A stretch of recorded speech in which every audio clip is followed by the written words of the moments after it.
আসসালামু আলাইকুম। শুরু করছি সঙ্গীর প্রণয়াশক্তি পর্ব ৩০। লিখেছেন সুরাইয়া রাফা।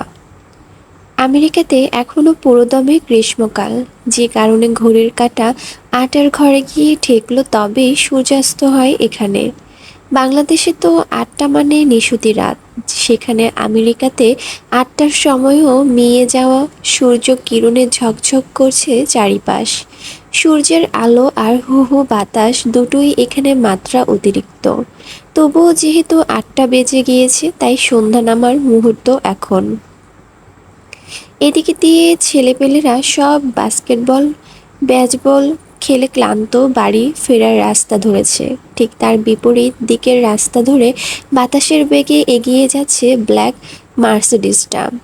কৃতিক এত দ্রুত আর উন্মাদের মতো গাড়ি চালাচ্ছে যে গাড়িটা অতিক্রম করার সময় আশেপাশের পথচারীরা থমকে দাঁড়িয়ে যায়। দু একজন তো চোখের আড়ালে হওয়ার পরেও তাকিয়ে থাকে বিস্ময়ে। একটু আগে অর্ণব যে লোকেশনটা পাঠালো সেটা এদিকেই, এয়ারপোর্ট থেকে বেশ অনেকটা দূরে কোনো এক নির্জন এলাকায়। ক্যালিফোর্নিয়াতে এরূপ নির্জন শহরতলির অভাব নেই। উঁচু নিচু পাহাড়ের ভাঁজে এখনও এমন অনেক জায়গা রয়েছে যেখানে মাইলের পর মাইল অতিক্রম করে গেলেও কোনো একটা বসতি খুঁজে পাওয়া যায় না। যদিও বা খুঁজে পাওয়া যায়, হয় সেটা কোনো ফার্ম হাউস, নয়তো নিরবিচ্ছিন্ন কৃষকদের ছোট্ট ছোট্ট কটেজ। কিন্তু দুর্ভাগ্যবশত অর্ণব কোনো সঠিক লোকেশন পাঠাতে পারেনি, কারণ ওর ফোনটা বন্ধ।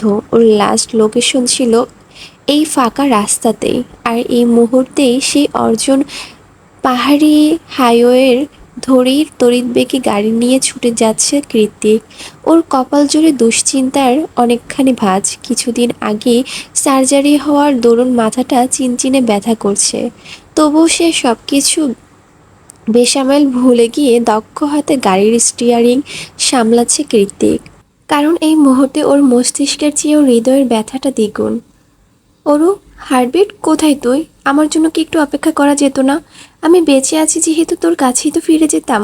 Even how could I live without you? দুশ্চিন্তাগ্রস্তর মতো রাস্তার এদিক ওদিক চোখ বোলাচ্ছে আর স্টিয়ারিংয়ের ঘোরাতে ঘোরাতে এক মনে বিড়বিড়াচ্ছে কৃত্তিক। ওর কণ্ঠ রোধ করে আছে এক অযাচিত ব্যর্থতা। ঠিক এমন সময় অ্যাপল খচিত মুঠো ফোনটা হুট করেই আওয়াজ তুলে বেজে ওঠায় সম্বিত ফিরে এলো কৃত্তিকের। ভ্রম কেটে যেতেই ফোন রিসিভ করে তাড়াহুড়ো ইয়ার প্লাগটা কানে লাগিয়ে আস্তে করে কৃত্তিক বলে ওঠে, হ্যালো। ওই পাশে শুনশান নীরবতা। কৃত্তিক পুনরায় হ্যালো বলল, এবার আর শান্ত সুরে নয়, একটু জোরেই। কৃত্তিক এপাশ থেকে হ্যালো উচ্চারণ করার সঙ্গে সঙ্গেই ওপাশ থেকে ভেসে এলো ক্রন্দনরত অরুর কাইকুই আওয়াজ। ওর কথায় স্পষ্ট নয়, শুধু বোঝা যাচ্ছে অরু হিচকি তুলে কাঁদছে খুব। তবে ওর গলার সুরটা ভীষণ অস্পষ্ট, মুখটা বাঁধা হবে হয়তো। মোবাইলের অপর পাশের অরুকে এভাবে কাঁদতে শুনে অকস্মাৎ হাইওয়ের মাঝখানে গাড়ির ব্রেক কষল কৃত্তিক। ওর চক্ষু ছানা বড়া, মস্তিষ্কটা পুরোপুরি ফাঁকা হয়ে গিয়েছে। কোনো কিছু বুঝে উঠতে না পেরে কৃত্তিক বোকাদের মতো অবিশ্বাসের সুরে ডেকে উঠল অরুকে, অরু, অরু জান আমার। কৃত্তিক ডেকে উঠতেই খ্যাক খ্যাক আওয়াজের কৌতুক মিশ্রিত হাসি ভেসে এলো ওপাশ থেকে। এই বিশ্রী হাসির আওয়াজটা কর্ণকুহরে পৌঁছতেই চোখ মুখ শক্ত হয়ে গেল কৃত্তিকের। সন্দেহাতীত চোখ তার রং পাল্টালো মুহূর্তেই। হাসির রহস্য ধরতে পেরে কয়েক সেকেন্ডের মাঝে কৃত্তিকের সমগ্র মুখশ্রী রাগে রক্তিম বর্ণ ধারণ করল। ও তৎক্ষণাৎ দাঁতে দাঁত পিষে গর্জিয়ে উঠে বলল, who the hell you fucking asshole. কৃত্তিকের রণমূর্তি অনেকেই ভয়ের কারণ। ওর এহেন চেহারা, সুরত আর ধারালো কথার ভঙ্গিমা ওর বন্ধুদের কাছেও স্বাভাবিক মনে হয় না কোনো কালেই। অথচ ওপাশের লোকটা কৃত্তিকের এই গর্জ গায়ে পিছলে দিয়ে হাসতে হাসতে বলল, গালিটা বাংলাতেই দাও জামাই বাবা জীবন, আমি বাংলাটা বেশ ভালো বুঝি। লোকটার কথায় ভ্রু কুঞ্চিত হয়ে এলো কৃত্তিকের। ওর সঙ্গে সঙ্গে প্রত্যুত্তর করে বলল, কি চাই? ওরকে কেন কিডন্যাপ করেছেন? লিসেন ম্যান, আমার বয়সের একটা নখের আঁচড় লাগলেও আপনার আয়ুষ্কাল ফুরিয়ে দেব আমি। কৃতিকের এহেন কঠিন হুমকির সম্মুখীন হয়েও লোকটার হেলদোল দেখা গেল না মোটেই। সে কিছুটা রহস্যময় কণ্ঠে বলল, এই তো লাইনে এসেছো বাবা জীবন। তোমার বউকে কিচ্ছু করব না, শুধু আমার অ্যাকাউন্টে $3 মিলিয়ন ট্রান্সফার করো, আর তোমার বউকে সহিহ সালামতে বাড়িতে নিয়ে যাও। No one even cares. কৃতিকের বুঝে আসছে না বাবা হয়ে মেয়েকে কিভাবে টাকার জন্য কিডন্যাপ করতে পারে মানুষ। তাই ও একটু বিভ্রান্ত গলায় বলে ওঠে, মানে? লোকটা ঠোঁট বাঁকিয়ে বলল, রেজা বলেছিল বড় মেয়েটাকে কিডন্যাপ করতে, সেই উদ্দেশ্যে গিয়েছিলাম বিডিতে। কিন্তু গিয়ে দেখি বড়টা যেমন তেমন, ছোট জামাই আমার টাকার কুমির। তার উপর বিয়ে বাড়িতে আমার মেয়েকে যেভাবে সবার সামনে পরিচয় করিয়ে দিলে, ওয়াও! I was spaceless. ব্যাস তখনই প্ল্যানটাকে 360 ডিগ্রি অ্যাঙ্গেলে ঘুরিয়ে ফেললাম। কজ ইউ নো হোয়াট, আমি তোমার মতো বাংলাদেশি ইয়ং বিলিয়নের আগে দুটো দেখিনি। যদিও কৃতিক নিজেকে বিলিয়নিয়র দাবি করার একদমই পক্ষপাতী নয়, কারণ এত ধন দৌলত প্রতিপত্তি কিছুই ওর দু হাতে কামানো নয়, সবই পূর্বপুরুষদের অবদান। ও তো কেবল এসবের একমাত্র উত্তরাধিকারী, এই যা। কিন্তু এই মুহূর্তে কৃতিকের কৌশলী মস্তিষ্কটা অন্যান্য চিন্তায় বিভোর। এত সব ভাবার সময় কোথায়? ও বেশ ভালোই বুঝতে পারছে অরুর বাবা মোটেই মেন্টালি স্টেবল নয়, হতে পারে সাইকোপ্যাথ। তাহলে তো দুশ্চিন্তা আরও বেড়ে গেল। কখন আবার অরুকে রাগের বশে আঘাত করে বসে এই পাগল। অনেক কিছু একসঙ্গে ভেবে কৃতিক ফোনটা হাতে নিয়ে ফ্রেন্ডস গ্রুপে SOS লিখে টাইপ করে মেসেজ করলো। এরপর সেটাকে পুনরায় আগের জায়গায় রেখে দিল। ওদিকে অনেকক্ষণ ধরে কৃতিকের কোনো সাড়া শব্দ না পেয়ে লোকটা থমথমে গলায় বলে উঠল, পুলিশের চিন্তা ভুলে যাও বাবা জীবন, চালাকি করার চেষ্টাও করো না, চুপচাপ টাকা ট্রান্সফার করো, নয়তো। থেমে গেল লোকটা। তার কথার সূত্র ধরে কৃতিক বলে উঠল, নয়তো কি? মার্ডার। কথাটা বলে ক্রন্দনরত অরুর মুখের সামনে আবারও ফোনটা এগিয়ে দিল সে। অরুর কান্না শুনে কৃতিক এবার হকচকিয়ে উঠল। আচমকা চেঁচিয়ে উঠে বলল, no no, don't touch her, don't ওকে। আমি ডলার ট্রান্সফার করছি, তার আগে আপনার অ্যাড্রেস দিন, আমি একাই আসবো, আর কেউ নয়। লোকটা কিছুক্ষণ ভাবলো, পরক্ষণে বলল, অ্যাড্রেস পাঠাচ্ছি। বাই এনি চান্স চালাকি করার দুঃসাহস দেখালো, আই সয়ার হাত পায়ের সবগুলো রক কেটে এখানে ফেলে রেখে যাব মেয়েটাকে। Mind it. Don't dare to touch her, asshole. লোকটার মুখের উপর চেঁচিয়ে কথাটা বললেও অরুর বেলায় বরাবরই কৃতিক অপারগ, অবুঝ আর নাজেহাল। এবারও তার ব্যতিক্রম নয়। অরুর ক্ষতি হবে সেই শঙ্কায় সত্যি সত্যি কৃতিক সিদ্ধান্ত নিয়েছে টাকাটাও দেবে। তবুও যদি অরু অক্ষত থাকে, এর চেয়ে স্বস্তি আর কী বা হতে পারে। সেই ভেবেই কৃতিক গাড়ি স্টার্ট দিয়ে দ্রুত এগিয়ে যেতে লাগলো লোকটার পাঠিয়ে দেওয়া গন্তব্যে। এদিকে জায়ান্ট কল কেটে দিতেই লোকটা একমনে খ্যাঁক করে হেসে উঠল। তার এই বিদঘুটে হাসির আওয়াজ শুনে কান্নাকাটি বাদ দিয়ে আঁতকে উঠল অরু। অরুকে আচমকা লাফিয়ে উঠতে দেখে লোকটা ধীরে ধীরে সময় নিয়ে ঘাড় বাঁকিয়ে অরুর চোখের দিকে চাইল। তৎক্ষণাৎ চোখের আতঙ্ক ছড়িয়ে পড়ল অরুর সমগ্র শরীরে। লোকটার চোখে অসহ্য রকম হিংস্রতা, অথচ কথাবার্তার ধরন শান্ত, নদীর মতোই ঠান্ডা আর নির্জীব। তার এরকম দুমুখ আচরণ বারংবার আটকে উঠছে অরুর হৃদয়ে। দেখে মনে হচ্ছে লোকটা চোখ দিয়ে খুন করে ফেলবে ওকে, সেই সাথে জ্বালিয়ে দেবে সব কিছু। অরু তখন থেকে ভয়ার্ত দৃষ্টিতে তার দিকে তাকিয়ে আছে। দেখে লোকটা হঠাৎ করেই চোখের পলক অরুর মুখের সামনে এসে দাঁড়ালো। লোকটার হঠাৎ এভাবে আগমনে আতঙ্কে থরথরে কেঁপে উঠল অরু। ওর শির দ্বারা অতিক্রম করে গেল হিমশীতল ঠান্ডা স্রোত। না চাইতেও বেঁধে রাখা মুখ থেকে বেরিয়ে এলো অযাচিত ভয়ার্ত চাপা কান্না। অরুকে এভাবে ভয় পেতে দেখে লোকটা বোধহয় আনন্দেই হলো। বেশ, সে গ্রীবা নামিয়ে ঠোঁট দুটো দ্বিগুণ প্রসারিত করে ফ্যাঁসফেঁসিয়ে শীতল কণ্ঠে বলল, বাবা জীবন, টাকা নিয়ে আসছে মামুনি, ধৈর্য ধরো, ধৈর্য ধরো, ধৈর্য ধরো, কেমন? একই বলি আওড়াতে আওড়াতে অরুকে ম্যানিপুলেট করে আচমকা ছোট্ট সাইজের চাকু বের করে অরুর হাতে একটা টান মেরে দিল লোকটা। সঙ্গে সঙ্গে কিছুটা হাত কেটে গিয়ে ফিনকে দিয়ে রক্ত বেরিয়ে এলো ওর ক্ষতস্থান থেকে। এমত অবস্থায় ভয়ে, আতঙ্ক আর প্রচণ্ড ব্যথায় জর্জরিত হয়ে অরু চিৎকার দিয়ে উঠবে, তার আগে ছোট্ট দোচালা কুটিরের বাইরে থেকে অরুর নাম নিয়ে চিৎকার দিয়ে উঠল অন্য কেউ, অরু। কৃতিকের আওয়াজ শুনতে পেয়ে ওর হাতের ব্যথা ভুলে গিয়ে পুনরায় কাইকই শব্দ করে উঠল।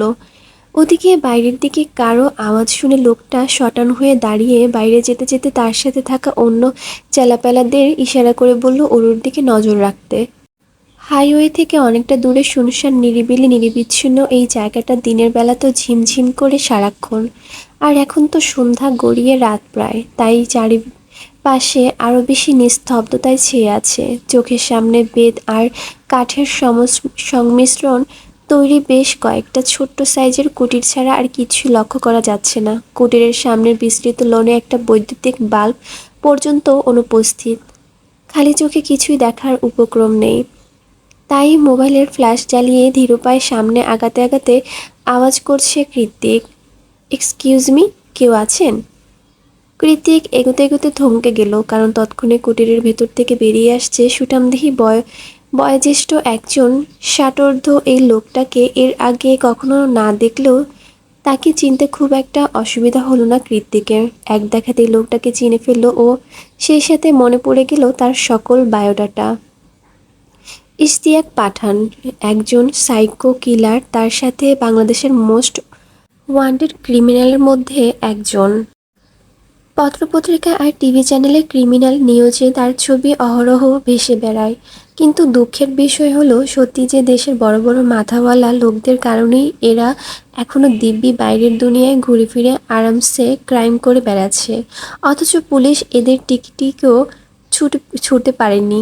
এটা বাংলাদেশ পুলিশের খুব বড় অক্ষমতা বললেও কথাটা ভুল কিছু হবে না বোধ করি।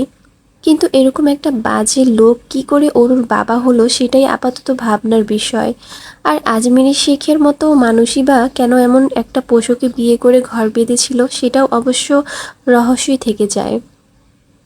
ইশতিয়াক পাঠানোর আগমনে ভাবনার সুতো ছিঁড়ল কৃত্তিকের। সম্বিত ফিরে এলে ওর দৃষ্টি বরাবর এসে হাজির হয় লোকটা সারতথ্য, অথচ তার সুঠাম দেহ, চেহারার কাঠিন্যতা, উজ্জ্বলতা সব কিছু দেখলে মনে হয় তিনি কোনো অপরাধী নন, বরং সুন্দরী মেয়েদের পছন্দের সুগার ডেডি।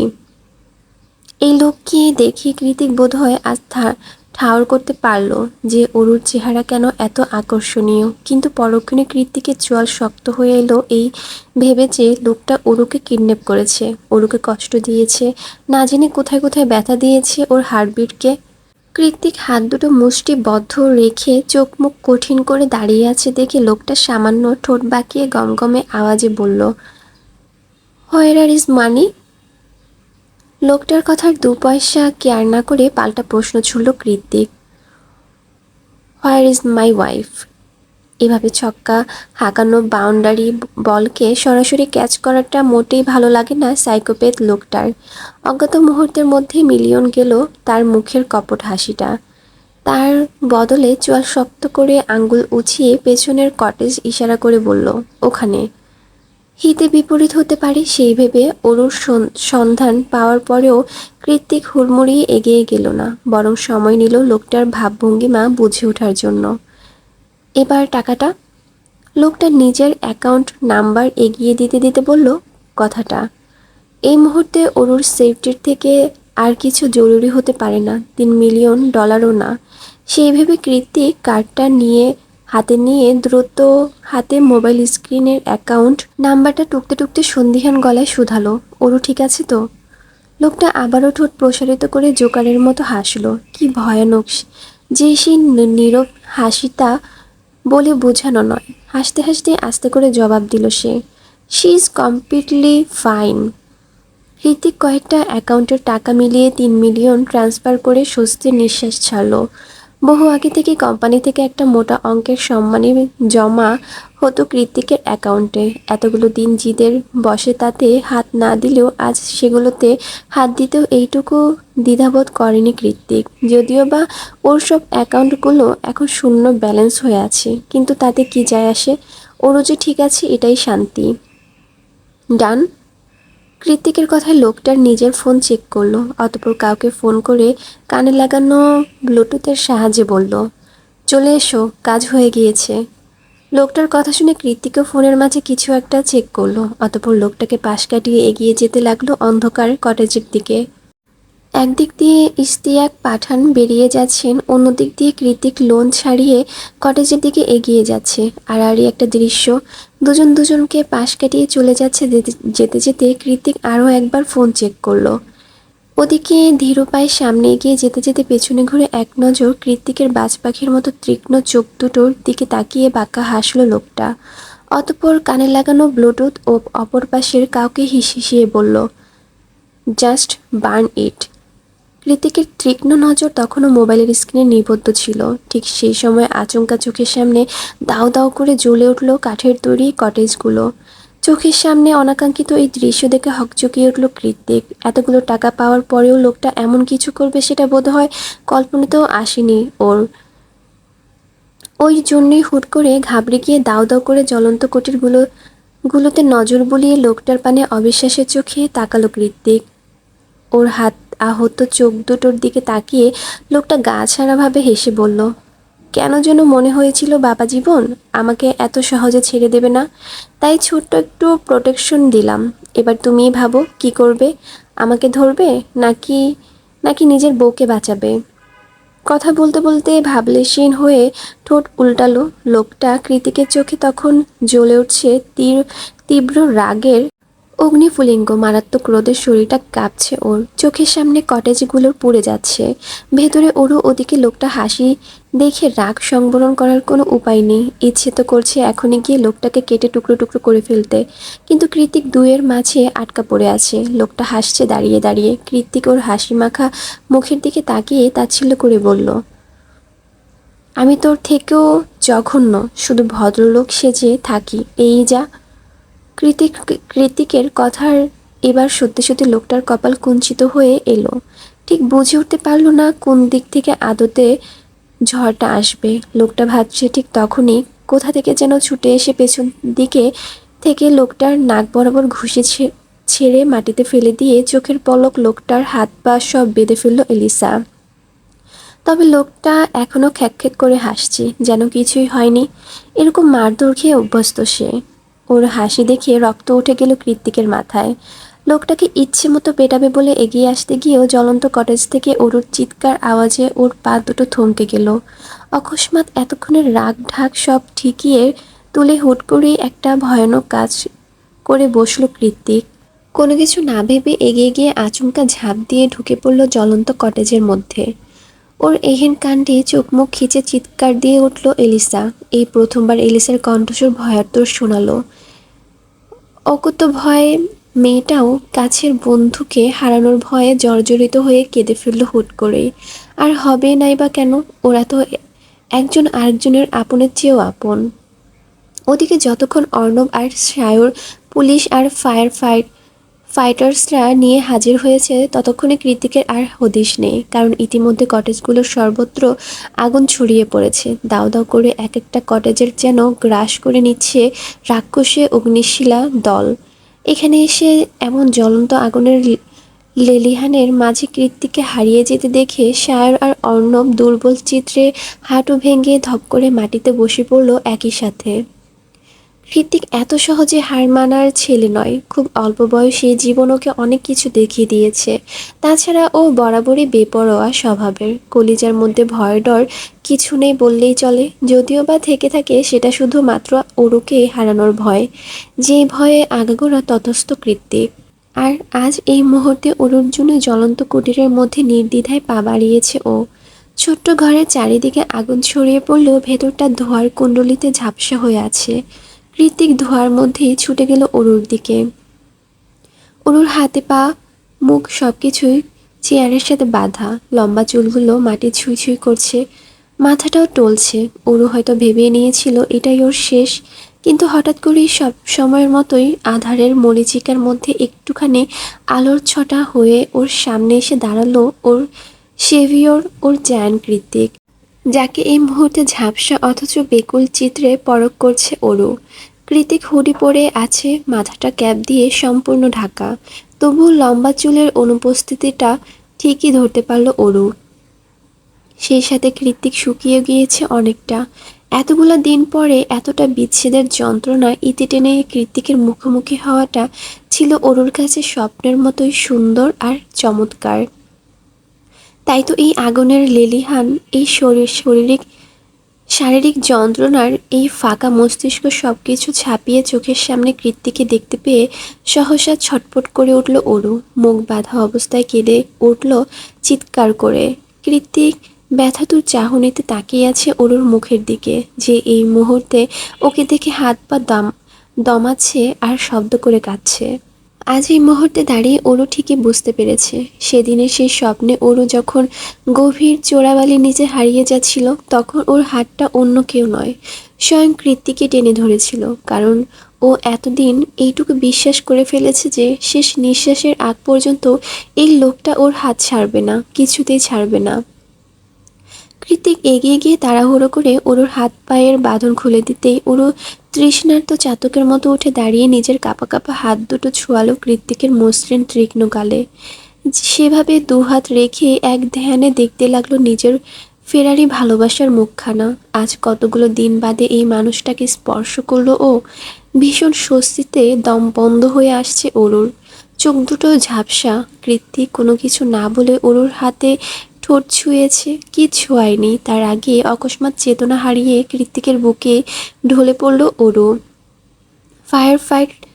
ফাইটারদের সাহায্যে অচেতন অরুকে কোলে নিয়ে খুব সহজেই বাইরে বেরিয়ে আসতে পেরেছে কৃত্তিক। তৎক্ষণে ইশতিয়াক পাঠান কে ধরে ফেলেছে ইউএসএ পুলিশ। কৃত্তিক অরু সমেত লোকটার কাছে এগিয়ে এসে বলল, ইউ ফাকড আপ শ্বশুর আব্বা। আগেই বলেছিলাম তোকে আমি কৃত্তিক এতটাও ভদ্রলোক নই। এবার জেলে গিয়ে ডিসাইড কর 3 মিলিয়ন দিয়ে কি করবি। আর হ্যাঁ, এটা বাংলাদেশ, পুলিশ নয় যে চাইলেই বড় মাথা ওয়ালেদের পা চেটে বেরিয়ে আসবি। তোকে উপযুক্ত শাস্তি প্রদানের জন্য ঠিক যা যা করা দরকার আমি তাই করব। প্রথমে আমেরিকান গভর্নমেন্ট কঠোর শাস্তি ভোগ করে নে, এরপর না হয় কোনোদিন মুক্তি পেলে আমি নিজেই তোর যমদূত হব। তুই আর এ জীবনে আমার হাত থেকে নিস্তার পাবি না। কথাটা বলে লোকটার মতন করেই নিঃশব্দে একটা কপট হাসি দিল কৃত্তিক। অন্ধকারের মাঝে হৃদয় কাঁপন ধরিয়ে দেবার মতোই ভয়ানক দেখালো সেই মেকি হাসি। একটা ছোট্ট জায়গায় গুটিসুটি মেরে ঘুমাতে ঘুমাতে শরীরের মাংসপেশি সব ব্যথায় টনটন করছে অরুর। অথচ মস্তিষ্কটা সেই তুচ্ছ ব্যথার ঊর্ধ্বে গিয়ে নীরব আর চিন্তামুক্ত হয়ে ক্রমশ ঘুমের দিকে ঠেলে দিচ্ছে ওকে। ঘুমের রেশ কাটাতে না পেরে শুরু জায়গাটুকুতে এবার একটু আরাম করে শুলো অরু। ওর মাথার নিচে বালিশটা বেজায় শক্ত কিন্তু উষ্ণ। এমন উষ্ণতা বিগত 2 মাস ধরে ওরও কত খুঁজেছে, তার ইয়ত্তা নেই। অথচ আজ হুট করে এই উষ্ণ বস্ত্রটা ওর কাছে নিজে থেকেই ধরা দিল।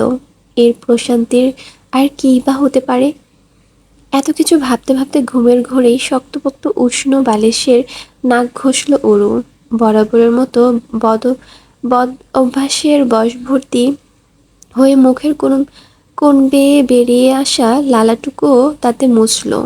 কিন্তু যখনই নাক টেনে লম্বা শ্বাস নিল, ঠিক তখনই টনক নড়ল অরুর। কারণ এখান থেকে ভেসে আসছে অরুর সবচেয়ে পছন্দের মাদকীয় সুবাস, ওর প্রিয় পুরুষের গন্ধ। এই স্নিগ্ধ ম্যানলি সুঘ্রাণটা শুধুমাত্র কৃত্তিকের শরীর থেকেই পায় অরু। তাহলে কি এটা কৃত্তিক? প্রশ্নটা মস্তিষ্ক ছুতেই তন্দ্রা ছুটে গেল অরুর। তৎক্ষণাৎ চৌকিতে চোখ খুলে দেখতে পেল এটা অন্য কারোর নয়, স্বয়ং কৃত্তিকেরই চওড়া ঢেউ খেলানো বক্ষদেশ, যা নিঃশ্বাসের তালে তালে বারবার উঠানামা করছে ওর চোখের সামনেই। তার মানে কি এটা স্বপ্ন ছিল না? বেবি। কৃত্তিকের শান্ত গলায় আওয়াজটুকু কানে ভেসে আসতেই শোয়া থেকে ধরফরিয়ে উঠে বসল অরু। চারিদিক চোখ বুলিয়ে বুঝল ওরা এই মুহূর্তে গাড়িতে বসে আছে। গাড়িটা এক জায়গায় স্থির, তার মানে চলছে না। আর ওরও এতক্ষণ ধরে কৃত্তিকের বুকে শুয়ে নিরিবিলি ঘুমোচ্ছিল। চারিদিকে চোখ বুলিয়ে এতক্ষণ ওরুর নজর গেল কৃত্তিকের দিকে, যে সেই তখন থেকে ওর পানি নিষ্প্রভ চোখে চেয়ে আছে। চোখের সামনে জলজ্যান্ত কৃত্তিককে দেখতে পেয়ে ওরও উদ্বিগ্ন হয়ে বলে উঠল, তুমি না, মানে আপনি ঠিক আছেন? কৃত্তিক আস্তে করে অরুকে কাছে টেনে নিয়ে ওর কপাল ঠেকিয়ে হাসকি সুরেই বলল, সেইড এগেন বেবি। কি? ওর ক্ষুদ্র প্রশ্নে কৃত্তিক কাতর গলায় বলল, তোর মুখে কতদিন এই ওয়ার্ডটা শুনি না, আবার ডাক তুমি করে। কৃতিকের কথায় অরুর চোখের কার্নিশ বেয়ে গড়িয়ে পড়ল তপ্ত নোনা জল। কৃতিকের এই সামান্য কথাতে কি যে পূর্ণতা ছিল তা ভাষার প্রকাশ করতে পারবে না অরু। এই পূর্ণতাটুকু যদি টাকায় কেনা যেত তাহলে বোধহয় অরু নিজের শেষ সম্বল দিয়ে হলেও এই মুহূর্তটুকু বারবার কিনে নিত। কিন্তু হায়, অরুর সেই সাধ্য নেই, কোনোদিন ছিলও না। তাই তো নিজের স্বামীর জীবন মরণের সন্ধিক্ষণে ও পাশে থাকতে পারেনি অরু, এক নজর দেখতেও পারেনি তাকে।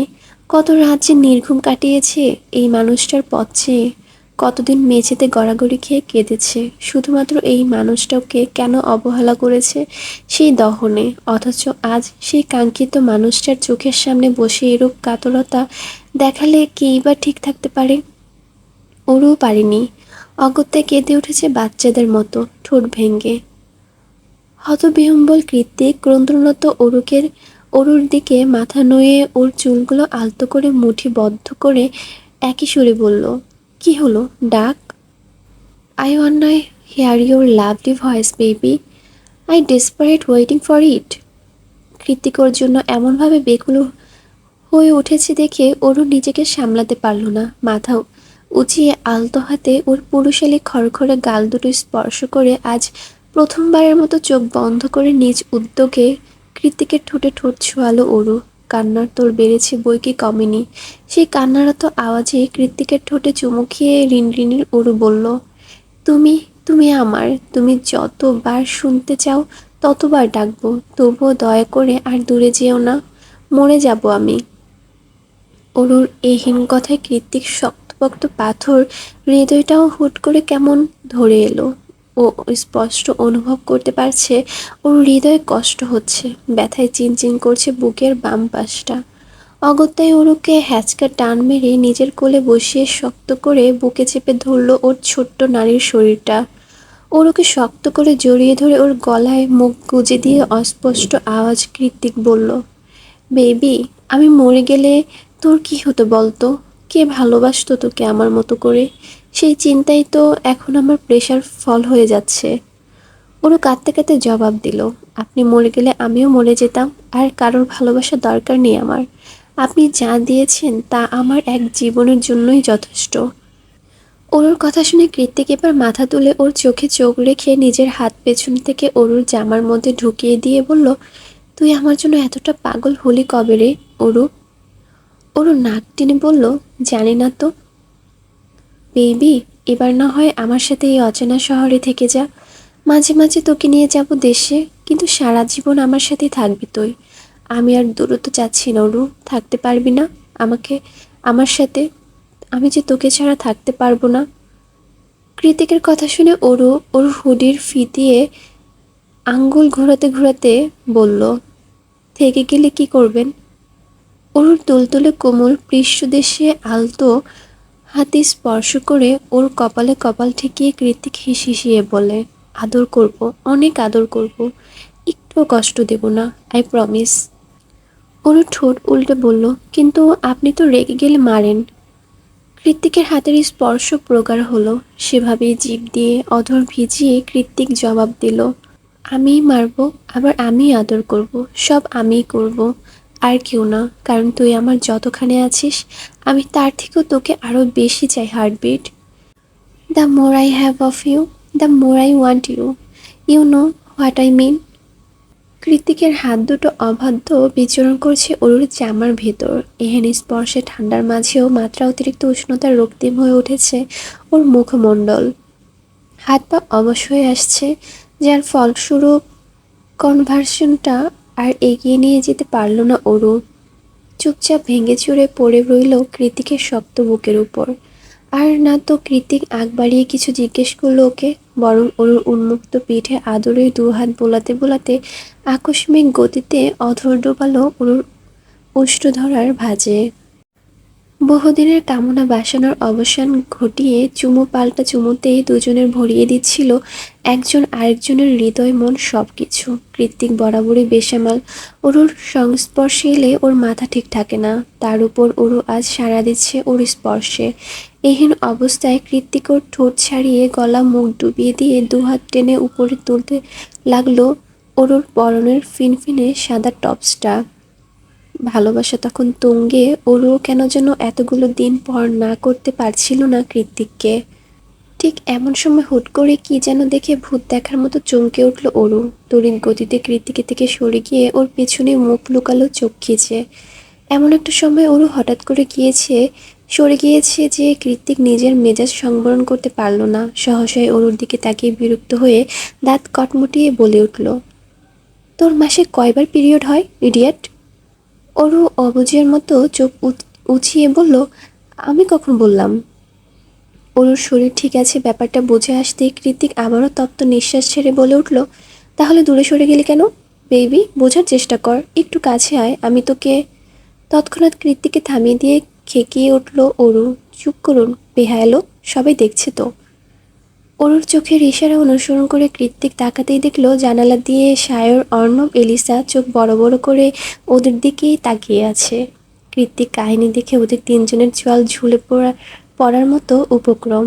ওদের এই অদ্ভুত চাহনিকে কোনোরূপ গুরুত্ব না দিয়ে কৃত্তিক পেছনে ঘুরে ওর পিঠে মুখ লুকিয়ে বসে থাকা অরুকে উদ্দেশ্য করেই বলে উঠল, বেবি, জানালাটা লাগিয়ে দিব তাহলে? আর চুপ করুন।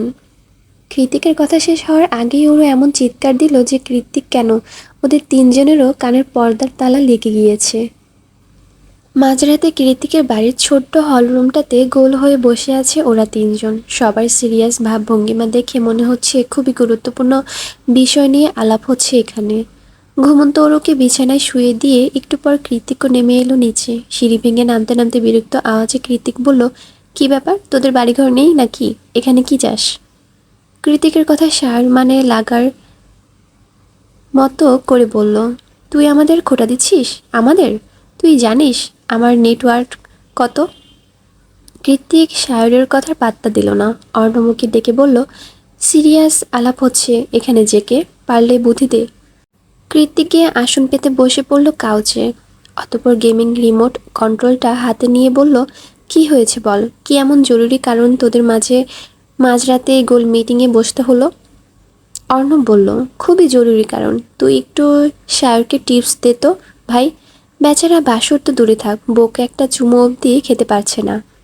কৃত্তিক চোখ ছোট ছোট করে সায়রের দিকে তাকিয়ে সন্দিহান গলায় বলল, কেন পারছিস না? কোনো গোপন রহস্য? কলিকাতা হার্বাল অর্ডার দেব নাকি? অর্ণব তৎক্ষণাৎ কৃত্তিককে থামিয়ে দিয়ে বলল, আরে ধুর, এমন কিছু না, বুঝিসই তো নার্ভাস, সবাই তো আর তোর মতো না যে গাড়ির ঘোড়ার মধ্যেই।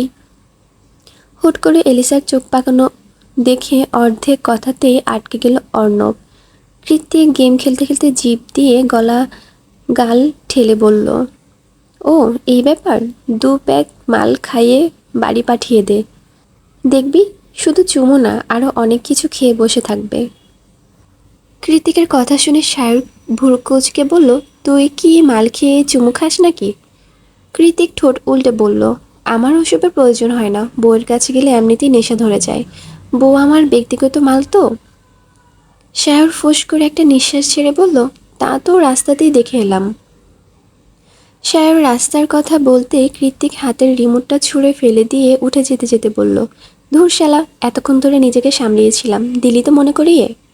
ওদিকে অর্ণব সায়রের জন্য গ্লাস ভর্তি বিয়ার নিয়ে এসে কৃত্তিকের যাওয়ার পানে তাকিয়ে বলল, কিরে কোথায় যাচ্ছিস? ওকে মাল খাওয়াতে হবে তো। কৃত্তিক যেতে যেতে নির্লিপ্ত কণ্ঠে জবাব দিল, বউয়ের কাছে যাচ্ছি। অর্ণব বেচারা আর কী বা করবে, একা হাতেই সায়রকে মাল খাওয়ানোর মক্ষম দায়িত্বটা পালন করতে শুরু করলো। ভরসা একটাই, এবার যদি ছেলেটা একটু খোলস থেকে বেরিয়ে নিজের আপন বউকে একটা চুমু খেতে পারে।